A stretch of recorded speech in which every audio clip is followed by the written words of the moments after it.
నమస్కారం n times కి స్వాగతం. హెడ్లైన్ చూద్దాం.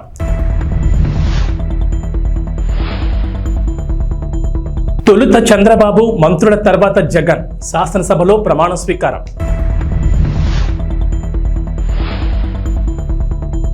పోచారం శ్రీనివాసరెడ్డి ఇంటికి సీఎం రేవంత్, కాంగ్రెస్ లోకి ఆహ్వానం. ప్రభాస్ ఫ్యాన్స్ కి బ్యాడ్ న్యూస్. తెలుగు రాష్ట్రాల్లో కల్కికి నో ఈవెంట్. ఏపీ అసెంబ్లీ సమావేశాలు కోలాహలంగా ప్రారంభమయ్యాయి. 2.5 ఏళ్ల తర్వాత ముఖ్యమంత్రి హోదాలో సభలో అడుగుపెట్టిన చంద్రబాబుకు సభ్యులు ఘన స్వాగతం పలికారు. అప్పటికే సభకు చేరుకున్న పవన్ చంద్రబాబును కలిసి ఆలింగనం చేసుకున్నారు. ఈ సందర్భంగా సభ్యులు నినాదాలతో హోరెత్తించారు. నిజం గెలిచింది, ప్రజాస్వామ్యం గెలిచింది, గౌరవ సభకు స్వాగతం అంటూ సభ్యులు పెద్ద ఎత్తున నినాదాలు చేశారు. అనంతరం ప్రొటెం స్పీకర్ గోరంట్ల బుచ్చయ్య చౌదరి తన స్థానంలో ఆసీనులయ్యాక జనగణమన గీతాన్ని ఆలపించారు. అనంతరం సభ్యులకు ప్రొటెం స్పీకర్ సభా నియమాలు వివరించారు. ఆ తర్వాత ముఖ్యమంత్రి చంద్రబాబు నాయుడు ఎమ్మెల్యేగా ప్రమాణ స్వీకారం చేశారు. అనంతరం సభా నియమాలు పాటిస్తానని మరోమారు ప్రమాణ స్వీకారం చేశారు. దాదాపు సభ్యులందరూ దైవ సాక్షిగానే ప్రమాణం చేశారు. మంత్రుల ప్రమాణ స్వీకారం తర్వాత వైసీపీ అభ్యర్థన మేరకు వైసీపీ అధినేత జగన్ ప్రమాణం చేశారు. తొలుత చంద్రబాబు నాయుడు తర్వాత Janasena chief deputy CM Konidela Pawan Kalyan ప్రమాణం చేశారు. ఆ తర్వాత వరుసగా Anitha, Atchannaidu, TG Bharath, Kandula Durgesh, NMD Farooq, BC Janardhan Reddy, Payyavula Keshav, Nara Lokesh, Nadendla Manohar, Ponguru Narayana, Kolusu Parthasarathy, Nimmala Ramanaidu, Anam Ramanarayana Reddy, Mandipalli Ramprasad Reddy, Gottipati Ravikumar, Kollu Ravindra, Gummadi Sandhyarani, Satyakumar Yadav, Anagani Satyaprasad, S Savitha, Dola Balaveeranjaneya Swamy, Srinivas, Kondapalli, Vasanthareddy Subhash ప్రమాణ స్వీకారం చేశారు. శ్రీ నారా చంద్రబాబు నాయుడు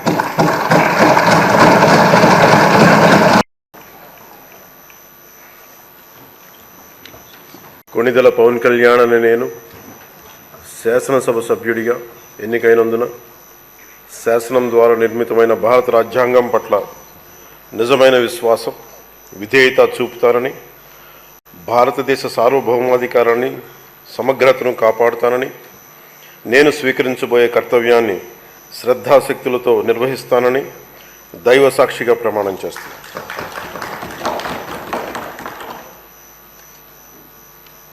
కొణిదెల పవన్ కళ్యాణ్ అని నేను ఆంధ్రప్రదేశ్ శాసనసభ సభ్యుడైన ఆంధ్రప్రదేశ్ శాసనసభ సభ్యుడైన కొణిదెల పవన్ కళ్యాణ్ అని నేను సభా నియమాలకు కట్టుబడి ఉంటానని, వాటిని అనుసరిస్తానని, సభా మర్యాదలను పాటిస్తానని, సాంప్రదాయాలను గౌరవిస్తానని దైవ సాక్షిగా ప్రమాణం చేస్తున్నాను.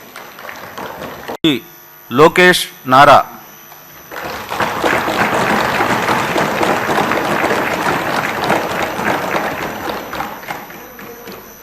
నారా లోకేష్ అనే నేను శాసనసభ సభ్యుడినైన ఎన్నిక అయినందుకు శాసనం ద్వారా నిర్మితమైన భారత రాజ్యాంగం పట్ల నిజమైన విశ్వాసం, విధేయత చూపుతానని, భారతదేశ సార్వభౌమ అధికారాన్ని, సమగ్రతను కాపాడుతానని, నేను స్వీకరించబోయే కర్తవ్యాలను శ్రద్ధాశక్తులతో నిర్వహిస్తానని దైవ సాక్షిగా ప్రమాణం చేస్తున్నాను. ఆంధ్రప్రదేశ్ శాసనసభ సభ్యుడైన నారా లోకేష్ అనే నేను సభ నియమంలో కట్టుబడి ఉంటానని, వాటిని అనుసరిస్తానని, సభ మర్యాదలను పాటిస్తానని, సాంప్రదాయాలను గౌరవిస్తానని దైవ సాక్షిగా ప్రమాణం చేస్తున్నాను.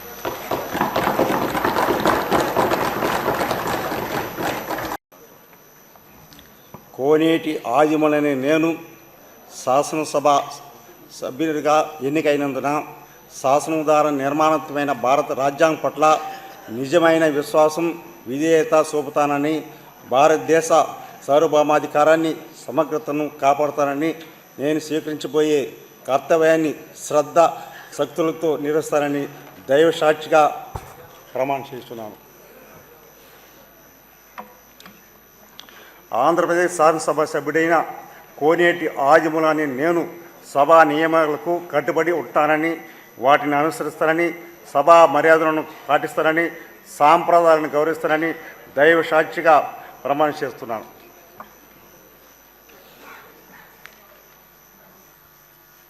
శ్రీ ఆదినారాయణ రెడ్డి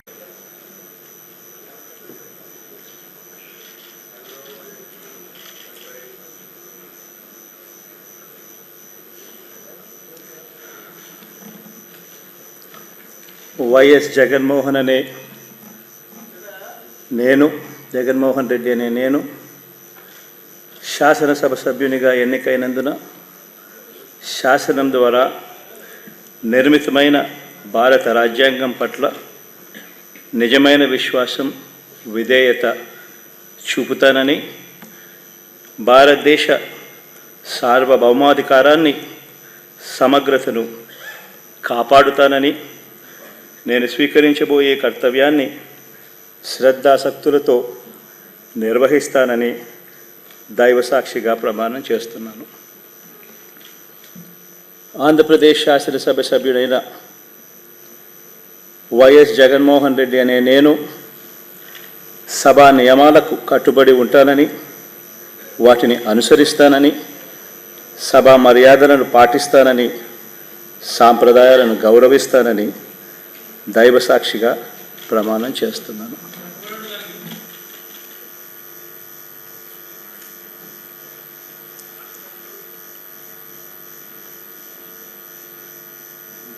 శ్రీమతి అదితి విజయలక్ష్మి గజపతిరాజు పూసపాటి.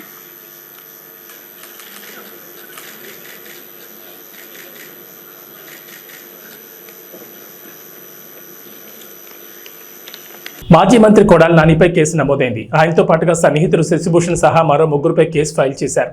ఎన్నికలకు ముందు తమతో బలవంతంగా పదవులకు రాజీనామా చేయించారని వాలంటీర్లు గుడివాడ పోలీసులకు ఫిర్యాదు చేశారు. దీంతో కొడాలి నానితో పాటుగా ఆయన సన్నిహితులు మరో ఇద్దరిపై కేసులు నమోదు చేశారు పోలీసులు. కొడాలి నానితో పాటు ఆయన సన్నిహితుడు దుక్కుపాటి శశిభూషణ్, గుడివాడ పట్టణ వైఎస్ఆర్సీపీ అధ్యక్షుడు గొర్ల శ్రీను, మరో ఇద్దరు వైఎస్ఆర్సీపీ నేతలపై 447, 506 ఐపీసీ సెక్షన్ల కింద పోలీసులు కేసు నమోదు చేసినట్లు తెలుస్తోంది. మరోవైపు కొడాలి నాని తాడేపల్లి జగన్ నివాసంలో జరిగిన వైఎస్ఆర్సీపీ సమావేశంలో పాల్గొన్నారు. అక్కడ చర్చించిన అంశాలపై మాట్లాడారు. చంద్రబాబు ఎన్నికల్లో దొంగ వాగ్దానాలు ఇచ్చి అధికారంలోకి వచ్చారని మండిపడ్డారు. విశాఖలోని ఋషికొండపై టీడీపీ తప్పుడు ప్రచారం చేస్తోందని ధ్వజమెత్తారు. ఎన్నికల్లో హామీ ఇచ్చిన సూపర్ 6 ఎప్పుడు అమలు చేస్తారో చెప్పాలని కూటమి ప్రభుత్వాన్ని ప్రశ్నించారు. నిరుద్యోగులకు ఇస్తామన్న 3,000 ఇవ్వాలన్నారు. తెలంగాణలో బీఆర్ఎస్ కు మరో షాక్ తగిలే అవకాశం ఉంది. అసెంబ్లీ మాజీ speaker, BRS MLA Pocharam Srinivasareddy ఇంటికి ముఖ్యమంత్రి రేవంత్ రెడ్డి వెళ్లారు. వీరి భేటీలో మంత్రి పొంగులేటి శ్రీనివాసరెడ్డి కూడా ఉన్నారు. తాజా రాజకీయాలపై చర్చల అనంతరం పోచారంను కాంగ్రెస్ లో చేరాలని సీఎం రేవంత్ రెడ్డి ఆహ్వానించినట్లు సమాచారం. దీంతో పోచారం శ్రీనివాసరెడ్డి హస్తం గూటికి చేరడం దాదాపు ఖాయమైనట్లేనని చర్చ నడుస్తోంది. ప్రస్తుతం పోచారం కామారెడ్డి జిల్లా బాన్సువాడ నియోజకవర్గం ఎమ్మెల్యేగా ఉన్నారు.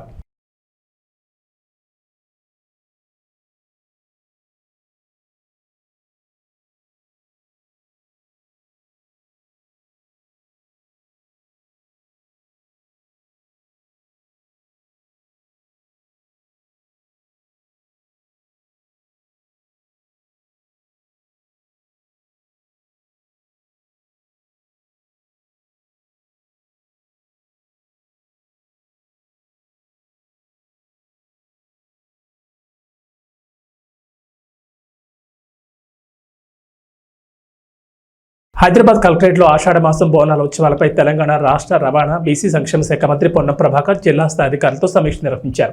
ఈ సందర్భంగా తెలంగాణ సంస్కృతి సంప్రదాయాలు ఉట్టిపడేలా బోనాల ఉత్సవాలు నిర్వహించాలని మంత్రి అధికారులను ఆదేశించారు. రాష్ట్రంలో కాంగ్రెస్ ప్రభుత్వం ఏర్పడిన తర్వాత మొదటిసారి జరుపుకుంటున్న బోనాల ఉత్సవాలను గతంలో కంటే ఘనంగా జరిగేలా చూడాలని అధికారులకు చెప్పారు.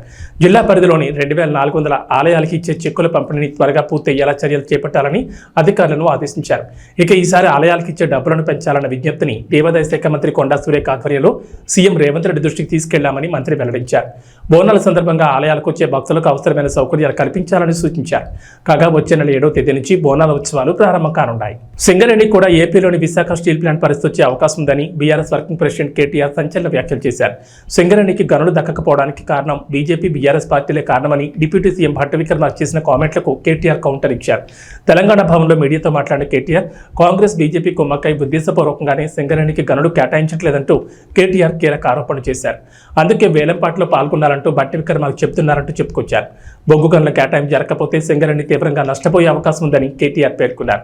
గనులు లేకపోవడం వల్లే విశాఖ స్టీల్ ప్లాంట్లో పూర్తిగా కార్యకలాపాలు స్తంభించి ప్రైవేటు పరమయ్యే పరిస్థితికి వచ్చిందంటూ కేటీఆర్ వివరించారు. భవిష్యత్తులో సింగరేణి కూడా అలాంటి కథే పట్టబోతోందంటూ ఆందోళన వ్యక్తం చేశారు. వేలాది మందికి అన్నం పెట్టే సింగరేణిని కాపాడేందుకు కేసీఆర్ అప్పట్లో వేలంలో పాల్గొనలేదని కేటీఆర్ గుర్తు చేశారు. కేంద్రానికి లేఖ రాసి వేలంపాటను ఆపించారన్నారు. మొత్తం 4 బొగ్గు గనులకు వేలం పెట్టకుండా సింగరేణికి కేటాయించాలంటూ 2021 డిసెంబర్ 11న రేవంత్ రెడ్డి కూడా ప్రధాని నరేంద్ర మోడీకి లేఖను రాస్తారని గుర్తు చేశారు. అప్పుడు మాట్లాడిన ఆ మనిషి ఇప్పుడెందుకు వేలం విషయంలో స్పందించడం లేదంటూ కేటీఆర్ నిలదీశారు. కల్కి 2898 AD ఫైనల్ ట్రైలర్ ఈ రోజు సాయంత్రం 6 గంటలకు రిలీజ్ చేయబోతోంది మూవీ టీం. దీంతో అభిమానులంతా 1000 కళ్ళతో దీనికోసం ఎదురు చూస్తున్నారు. ఈ ట్రైలర్ చాలా అద్భుతంగా ఉంటుందని ఫ్యాన్స్ బలంగా నమ్ముతున్నారు. ఎందుకంటే ఈ ట్రైలర్కి సంబంధించిన కొన్ని విజువల్స్ ఇప్పటికే నెట్టింట్లో లీక్ అయ్యాయి. నాగ్ అశ్విన్ దర్శకత్వం వహించిన ఈ చిత్రం జూన్ 27న గ్రాండ్ గా రిలీజ్ కాబోతోంది. ముంబైలో జరిగిన ఫ్రీ రిలీజ్ ఈవెంట్ వల్ల బాలీవుడ్ లో మూవీపై బజ్ పెరిగింది. ఇలాంటి వేళ కల్కి టీం మరో బోల్డ్ డిసిషన్ తీసుకున్నట్లు తెలుస్తోంది. తాజా సమాచారం ప్రకారం ఆంధ్రప్రదేశ్, తెలంగాణలో కల్కి టీం ఎలాంటి ఫ్రీ రిలీజ్ ఈవెంట్ నిర్వహించకూడదని అనుకుంటుందట. అయితే ఇప్పటివరకు ఫ్రీ రిలీజ్ ఈవెంట్ ను అమరావతిలో గ్రాండ్ గా నిర్వహిస్తారని, దీనికి Rajinikanth, megastar, AP CM Chandrababu నాయుడిని అతిథులుగా పిలుస్తున్నట్లుగా భారీగా ప్రచారం జరిగింది. ఆ తర్వాత ఈవెంట్ ప్లేస్ ను హైదరాబాద్కు మార్చినట్లుగా కూడా టాక్ నడిచింది. కానీ తాజా రూమర్స్ ప్రకారం తెలుగు రాష్ట్రాల్లో ఎలాంటి ఈవెంట్ నిర్వహించకూడదని మేకర్స్ డిసైడ్ అయ్యారట. దీనిపై అధికారిక ప్రకటన కూడా చేసే అవకాశం ఉంది. ప్రకాశం జిల్లా పెద్దదోర్నాల ప్రభుత్వ ఉన్నత పాఠశాలలో యోగాతోని సంపూర్ణ ఆరోగ్యమని విద్యార్థులతో యోగా కార్యక్రమం నిర్వహించారు. యోగా గురించి మండల విద్యాశాఖ అధికారి బి మస్తాన్ నాయక్ మాట్లాడుతూ ప్రతినిత్యం మనం దైనందిన జీవితంలో యోగా చేయడం వల్ల శారీరక, మానసిక రుగ్మతలు దూరం అవుతాయన్నారు. యోగా సాధనతో సంపూర్ణ ఆరోగ్యం సొంతమవుతుందని ఎంఈఓ మస్తాన్ నాయక్ పేర్కొన్నారు. శుక్రవారం అంతర్జాతీయ యోగా దినోత్సవాన్ని పురస్కరించుకుని ఉన్నత పాఠశాలలో నిర్వహించిన అంతర్జాతీయ యోగా దినోత్సవ కార్యక్రమానికి ఆయన ముఖ్య అతిథిగా హాజరయ్యారు. టీడీపీ మండల కన్వీనర్ ఏరువ మల్లికార్జున రెడ్డి మాట్లాడుతూ జ్యోతి ప్రజ్వలన చేసి ఈ కార్యక్రమాన్ని ప్రారంభించారు. ఈ సందర్భంగా ఆయన మాట్లాడుతూ ప్రపంచవ్యాప్తంగా ప్రతి సంవత్సరం జూన్ 21న యోగా దినోత్సవం జరుపుకుంటామని, ఇందులో భాగంగా మన ఉన్నత పాఠశాలలో ఈ కార్యక్రమం నిర్వహించుకుంటున్నామని చెప్పారు. బట్టు సుధాకర్ రెడ్డి మాట్లాడుతూ యోగాతో శారీరక, మానసిక ఆరోగ్య ప్రయత్నాలు, ఆధ్యాత్మిక ప్రయత్నాలు కలుగుతాయని, వీటిపై అవగాహన పెంచుకోవడం కోసమే ప్రతి ఒక్కరూ ప్రపంచ యోగా దినోత్సవం జరుపుకోవాలని చెప్పారు. యోగా అంటే కేవలం శారీరక శ్రమ మాత్రమే కాదని, శ్వాస వ్యాయామాలతో కూడుకుని మనుషుల్లో ఉన్నటువంటి ఒత్తిడిని, ఆందోళన తగ్గించి వారిని నిరాశ, నిస్పృహ నుంచి బయటకు తీసుకురావడానికి ఉపయోగపడుతుందని చెప్పారు. ప్రిన్సిపల్ నారాయణ రెడ్డి, బీజేపీ అధ్యక్షులు వీరారెడ్డి, ఉపాధ్యాయులు తదితరులు పాల్గొన్నారు. ప్రభుత్వ ఉన్నత పాఠశాలలో ఈరోజు విద్యార్థుల ముందు యోగా దినోత్సవం జరుపుకోవటము, ఎన్డీఏ కూటమి తరఫున వచ్చిన ప్రతి ఒక్క నాయకులకు, ఈ ఉపాధ్యాయులకు, ప్రతి ఒక్కరికి సహకరించిన ఉపాధ్యాయులకు, విద్యార్థులకు ఈరోజు 170 దేశాలలో అంతర్జాతీయ యోగా దినోత్సవం జరుపుకోవటం ఎంతో, ఈ పాఠశాలలో జరుపుకోవటం ఈ మనలో మాకు ఎంతో సంతోషమైన విషయము. ఎందుకంటే రాష్ట్ర పార్టీ అధ్యక్షురాలు శ్రీమతి దగ్గుపాటి పరమేశ్వర ఆదేశాల మేరకు, అలానే జిల్లా పార్టీ అధ్యక్షులు పివి సుబ్బారెడ్డి ఆదేశాల మేరకు నేడు ప్రభుత్వ ఉన్నత పాఠశాలలో మేము యోగా దినోత్సవంలో పాల్గొని ఈ విద్యార్థుల యొక్క ప్రతిభను, వాళ్ళ యొక్క రాష్ట్ర స్థాయి, అంతర్జాతీయ అవార్డు అందుకున్న విద్యార్థులతో యోగా దినోత్సవం జరుపుకోవడం మా మండల పార్టీ నాయకులు అయితేనేమి, కార్యకర్తలు అయితేనేమి ఎంతో సంతోషమైన విషయము. ఎందుకంటే ప్రపంచంలోనే నరేంద్ర మోడీ గారు వచ్చినాక, అంతకుముందు భారతదేశంలో పాలకులు పాలించిన రోజులలో యోగా అనేది ఏ పాఠశాలకు కూడా వచ్చి విద్యార్థులకు యోగా అంటే తెలియని రోజులు. కానీ నేడు తొలిసారి ప్రధానమంత్రి అయిన తర్వాత భారతదేశానికి కింది స్థాయికి విద్యాపరంగా ప్రతి విద్యార్థులకు మనము వాళ్లకు యోగా అనేది తీసుకెళ్ళాలి. వాళ్ళకు కూడా ఆ విధానాన్ని పాటించే విధంగా మనం నేర్పాలి. అందుకని ప్రతి రాష్ట్రాలలో కూడా ప్రతి పాఠశాలకు ఒక యోగా టీచర్ను పెట్టించి వాళ్లకు జీతభత్యాలు ఇస్తూ ప్రతి విద్యార్థులకు నేర్పిన విధానాన్ని తీసుకొచ్చిన ఘనత భారతీయ జనతా పార్టీ నరేంద్ర మోడీ గారిది. ఎందుకంటే వైద్యమైన పాలకులకు నిర్లక్ష్యం వలన గతంలో జరిగిన ఎన్నికకి నేడు మూడోసారి ముచ్చటగైన ప్రధానమంత్రి వర్యులు నేడు విద్యాపరంగా, వైద్యపరంగా ఆయన పేదవాడు కాబట్టి పేద విద్యార్థులకు వాళ్ళకు విద్యను అందించాల విధానాన్ని తీసుకొచ్చి, ఆ రోజు వాజ్పేయి గారు ఉన్నప్పుడు సర్వశిక్ష అభియాన్ అనే పథకం తీసుకొచ్చి పాఠశాల అభివృద్ధికి పాటుపడి ప్రతి సబ్జెక్టుకు ఒక టీచర్ ఉండాలనే విధంగా ఆనాడు వాజ్పేయి దగ్గర నుంచి నేటి వరకు కూడా ప్రధానమంత్రి గారి ఆశయం.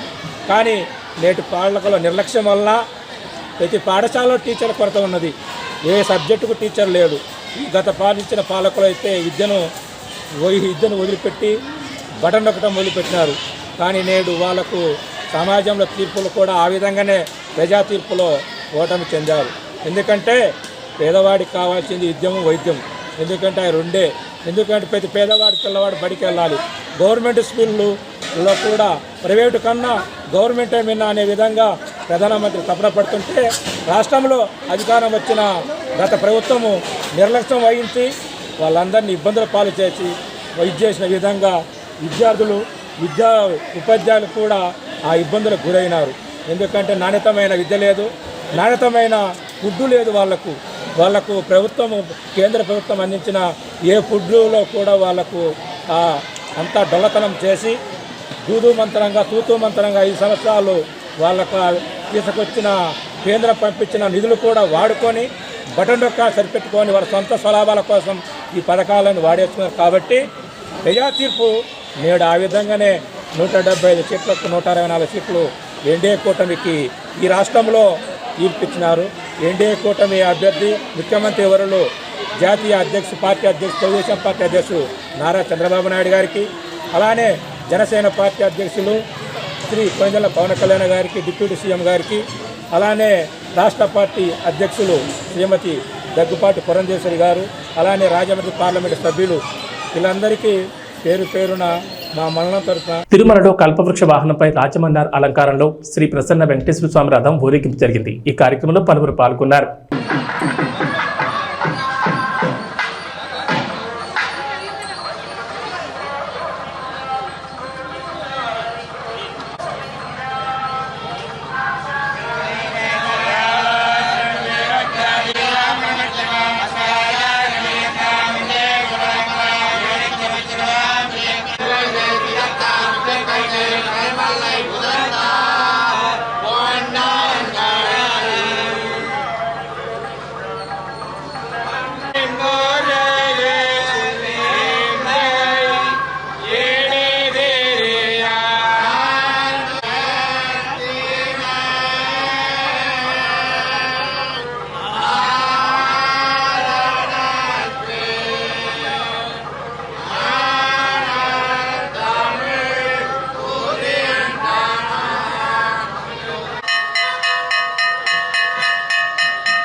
కర్నూలు జిల్లా పెద్దకడుబూరు మండలంలో ఇటీవల మండలంలోని పలు పాఠశాలలో విద్యార్థులకు విద్యా కానుక కిట్లు పంపిణీ చేశారు.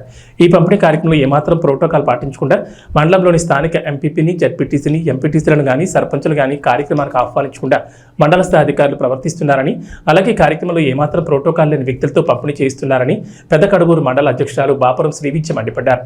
ప్రోటోకాల్ పాటించకుండా వ్యవహరించిన అధికారులపై తక్షణమే చర్యలు తీసుకోవాలని జిల్లా కలెక్టర్కు ఫిర్యాదు చేసినట్లు తెలిపారు.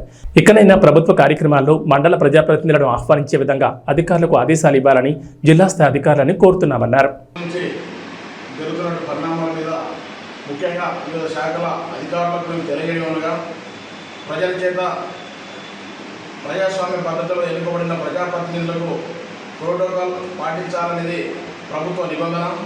ఆ నిబంధనను పాటించకుండా ప్రభుత్వం అమలు చేస్తున్నటువంటి కార్యక్రమాల్లో ఖచ్చితంగా స్థానిక సర్పంచులు కానీ, ఎంపీటీసీలు కానీ, మండల అధ్యక్షురాలను కానీ ప్రోటోకాల్ ప్రకారం ఖచ్చితంగా పిలవాలి. కానీ ఆ విధంగా కాకుండా ప్రోటోకాల్ లేనటువంటి వ్యక్తులు ఈరోజు స్కూళ్ళలో వెళ్ళి కిట్లు పంచుతూ ఉన్నారు. దీనిపైన సంబంధిత అధికారులకు, అదేవిధంగా ఆదోని సబ్ డివిజన్ కలెక్టర్కి అయితేనేమి, జిల్లా కలెక్టర్కి, అదేవిధంగా సిఇఓ దృష్టికి ఖచ్చితంగా తీసుకెళ్తాం. స్థానిక ప్రజాప్రతినిధులను విస్మరిస్తే మాత్రం ఖచ్చితంగా అధికారుల మీద చర్యలు తీసుకునే విధంగా మేము పోరాడతామని చెప్పేసి ఈ సందర్భంగా మేము తెలియజేస్తున్నాం. అంతేకాకుండా గతంలో సర్పంచుల మీద తెలుగుదేశం పార్టీ ఎన్నో పోరాటాలు చేసింది. సర్పంచుల హక్కులను కాలరాస్తుందని చెప్పేసి అనేక సందర్భాల్లో వాళ్ళు చెప్పారు. అదేవిధంగా మండల సర్వసభ్య సమావేశాల్లో కూడా సర్పంచుల హక్కులను కాలరాస్తున్నారని చెప్పేసి వాళ్ళు ఎన్నోసార్లు క్వశ్చన్ చేయడం జరిగింది. మరి ఈరోజు మీరు చేస్తున్నది ఏమిటి? గత 10 రోజులుగా ఈ గ్రామంలో సర్పంచుకున్నటువంటి హక్కులను మీరు హరించి ఎవరో ఇన్ఛార్జీలను పెట్టి, ఒడ్డే పురుషోత్తమైనటువంటి వ్యక్తిని పెట్టి అరాచకంగా దాదాపు ఎన్ని కులాలు ఈ గ్రామంలో మీరు వేస్తూ ఉన్నారు. ఎవరిని సంప్రదించి చేస్తున్నారు? ఈ దేనికోసం ఇస్తున్నారు? మీరు చేసేటువంటి పనులు ప్రజలు ఆల్రెడీ సిగ్గుతో తలదించుకునే విధంగా సమాజము మిమ్మల్ని ఆల్రెడీ దుమ్మెత్తి పోసే విధంగా మీరు వ్యవహరిస్తూ ఉన్నారు. ఇది సరైనటువంటి పద్ధతి కాదు. ప్రజాస్వామ్య వ్యవస్థలో ప్రజల చేత ఎన్నుకోబడింది సర్పంచ్కి కనీస సమాచారం ఇవ్వాలి. మీరు ఖచ్చితంగా అధికారంలో మీరున్నారు. మీరు మాకు సహకారం అందిస్తే ఖచ్చితంగా ప్రభుత్వానికి మేము కూడా సహకారం అందిస్తాం. సర్పంచులు మాకు సహకారం అందించకుండా సర్పంచులను లెక్క చేయకున్నటువంటి విధంగా మీరు ముందుకెళ్తే ఖచ్చితంగా సర్పంచుల సంఘం తరఫున జిల్లా ఎత్తున పెద్ద ఎత్తున పోరాటాలు చేస్తాం, ధర్నాలు చేస్తాం, అవసరమైతే ఆందోళన చేస్తాం, ఆఫీసులు ముట్టడిస్తాం, అధికారులను నిలదీస్తామని చెప్పేసి ఈ సందర్భంగా హెచ్చరిస్తున్నాం. గ్రామంలో ప్రతి ఒక్క చిన్న పని కానీ పెద్ద పని కానీ సమస్యలు వస్తే సర్పంచులు పెద్దలు మాత్రం మీద ఇది ఎక్కడ న్యాయం అని చెప్పేసి ఈ సందర్భంగా తెలియజేస్తా ఉన్నాం. ఎందుకంటే గ్రామంలో ఏ చిన్న సమస్య వచ్చినా ఖచ్చితంగా సర్పంచ్ దృష్టికి ఖచ్చితంగా తీసుకురావాలి. సర్పంచ్ ఆధ్వర్యంలో జరగాలి. సర్పంచ్కి తెలియకుండా మీరు ముందుకెళ్తే మాత్రం ఖచ్చితంగా మేము రాబో కాలంలో పెద్ద ఎత్తున ఉద్యమాలు చేయడానికి ఏమాత్రం వెనకాడమని చెప్పేసి ఈ సందర్భంగా తెలియజేస్తున్నాం. అది అంతేకాకుండా మండలంలో ఎక్కడ ఏ కార్యక్రమాలు జరిగినా, ఏ శాఖలో ఏ విధమైనటువంటి ప్రభుత్వ కార్యక్రమాలు జరిగినా ఖచ్చితంగా స్థానిక మండల ఎంపీపీలు అయితేనేమి, జెడ్పీటీసీలు అయితేనేమి, స్థానిక ఎంపీటీసీలు అయితేనేమి, స్థానిక సర్పంచ్ అయితేనేమి ఖచ్చితంగా ఆహ్వానించాలి. వారి చేతుల మీదనే కార్యక్రమాలు జరిగే విధంగా మీరు అధికారులు కూడా చర్యలు తీసుకోవాలని చెప్పేసి ఈ సందర్భంగా తెలియజేస్తా ఉన్నాను. T20 వరల్డ్ కప్లో భాగంగా బార్బడోస్లోని కెన్సింగ్టన్ ఓవల్ వేదికగా గురువారం ఆఫ్ఘనిస్తాన్తో జరిగిన మ్యాచ్లో భారత్ 47 పరుగులతో ఘన విజయం సాధించిన విషయం తెలిసిందే. ఈ సునాయాస విజయం పట్ల భారత్ కెప్టెన్ రోహిత్ శర్మ ఆనందం వ్యక్తం చేశాడు.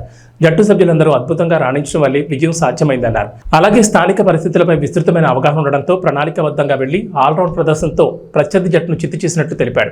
మ్యాచ్ అనంతరం హిట్ మ్యాన్ మాట్లాడుతూ, గత 2 ఏళ్లుగా మేము ఇక్కడ T20లు ఆడుతున్నాం కాబట్టి మేము ఇక్కడి పరిస్థితులను అర్థం చేసుకున్నాం, తదనుగుణంగా ప్లాన్ చేశాం. ఇక్కడి పరిస్థితులకు అనుగుణంగా బ్యాటింగ్ చేయడంతో 180 పరుగులు మంచి స్కోర్ సాధించాం. ఇది బ్యాటర్ల నుండి గొప్ప ప్రయత్నం. అలాగే మాకు క్లాస్ బౌలర్లు ఉన్నారు, దాన్ని సంపూర్ణంగా ఉపయోగించుకున్నాం. ప్రతి ఒక్కరు వచ్చి వారి పని వారు చేశారు. ఇక బ్యాటింగ్ సమయంలో పిచ్ కొంచెం స్లోగా ఉండడంతో బ్యాటర్లకు రన్స్ రాబట్టడం క్లిష్టంగా మారింది. సూర్య, హార్దిక్ కీలకమైన భాగస్వామ్యం అందించడం మాకు కలిసి వచ్చింది. ఆ తర్వాత బౌలింగ్లో జస్ప్రీత్ బుమ్రా 4-1-7-3తో అద్భుతమైన ప్రదర్శన చేశాడు. అతను ఏం చేయగలడో మాకు తెలుసు. అతన్ని తెలివిగా ఉపయోగించడం మాకు ముఖ్యం. ఈ మ్యాచ్లో అదే చేశాం, ఫలితం వచ్చిందని రోహిత్ చెప్పారు. ఏబీ బులెటిన్ విశేషాలు. నమస్కారం.